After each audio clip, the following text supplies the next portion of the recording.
Watch how Chris Hayes deconstructs how Donald Trump and his minions are ripping his people off, taking their monies and doing God knows what with it. Well, we know what some of the money is used for. But after seeing this, if they cannot see how they're being used and how we're using the entire instability of the country to make a few bucks for none other than Donald Trump and his minions, what will it take? Take a look at this and then let's take it on the other side. Money, money, money. This entire exercise has been an abject failure in a legal sense, in a political sense, but it has been an absolute boon to fundraising. The New York Times reporting Trump's largest single day for online donations actually came after Election Day, raising almost $750,000 per hour on November 6th. So did his second biggest day and his third. According to the Times, Trump has raised roughly $250 million since Election Day, along with the National Party. Now, Trump has been telling supporters the money is funding recounts and legal bills and campaign data, the Georgia Senate races, but that's not entirely true. Email and text solicitations have pitched Trump supporters to give to a Georgia election fund, for example, even though no funds go directly to either Republican senator on the ballot. Instead, the fine print shows 75% of the donations to the Georgia fund go to Mr. Trump's new PAC called Save America. And Trump's Save America PAC is not really like other campaign finance vehicles. Washington Post explains, quote, the money in the Save America PAC, unlike money contributed to a standard campaign committee, can be used to benefit Trump in innumerable ways.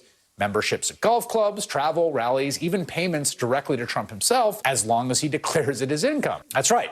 Donald Trump can just keep all that money for himself if he really wants to. I'm not just pulling that idea out of thin air. Back in 2000, when Trump was toying with a run for president, he told Fortune magazine, quote, it's very possible I could be the first presidential candidate to run and make money on it. Now, if you view the post-election activities of Donald Trump purely in terms of an attempted lucrative con, well then, it has been a smashing success, not a total failure. New reporting today suggests maybe that is also the case for his re-election campaign. This failure is made worse by the fact it was the first real re-election campaign declared on the first day of the administration. It raised more money than any re-election campaign ever. Do you remember when Trump campaign manager Brad Parscale referred to the campaign as the Death Star? Right? That was back in the spring. Like, get ready. They bragged about how they were going to use all this money that they had amassed, more money than anyone ever, to just destroy the opposition. But like the Death Star, things quickly unraveled. Brad Parscale was arrested by police outside his Florida house. He ended up stepping down from his role in the campaign. Rumors swirled that maybe Parscale had grifted from the campaign to pay for his $2.4 million waterfront house in Fort Lauderdale, Florida, a pair of $1 million condos, a brand new $400,000 boat, and another $500,000 in luxury cars, including a Range Rover and a Ferrari. So the Trump campaign raised more than $1 billion for his reelection. And then at some point in the campaign, it became clear, like all of a sudden, the money was gone, leaving the Trump campaign pulling ads in critical states. Remember that? Just before the election, the Associated Press published a story about how Trump plowed through the cash, writing, quote, since 2017, more than $30 million has been paid to firms controlled by Parscale, who was ousted as campaign manager over the summer. An additional $319.4 million was paid to American-made media consultants, a Delaware limited liability company whose owners are not publicly disclosed. The question of where all those hundreds of million dollars went was never really answered. Today, we got an important clue. Business Insider reports, in fact, it was Jared Kushner who approved the creation of AMMC. And when Kushner and others created the company in April 2018, they picked Trump's daughter-in-law, Lara Trump, to become its president. Not just that, Vice President Mike Pence's nephew, John Pence, as its vice president. That's a nice job for a nephew. Trump campaign CFO Sean Dolman got chosen to be the treasurer and secretary. Now, according to the report, that same shell company, they spent $617 million, almost half of the campaign's $1.26 billion war chest. That's a lot of money.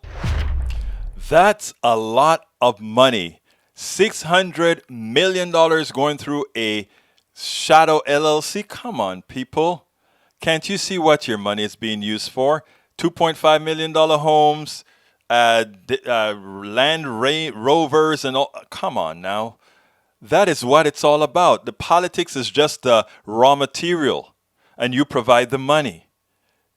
It should be illegal to do stuff like this. But you know what? If you continue and want to be gullible, Why not take advantage? And that is exactly what Donald Trump has done to all of the 74 million people who's voted for him. We spend a lot of time deconstructing the news, trying to parse it into a form that everybody can understand. We try to find those little nitpicks where it flies above the fray, etc. If you really like these videos that we do, I want to ask a big favor. Please go ahead. Number one, subscribe to our channel, and number two, please join if you can. Thank you so kindly for watching. Keep watching. Please remember to share. We must populate the entire internet with our progressive message, a message that we know is what most Americans say that they want. So help us, please join.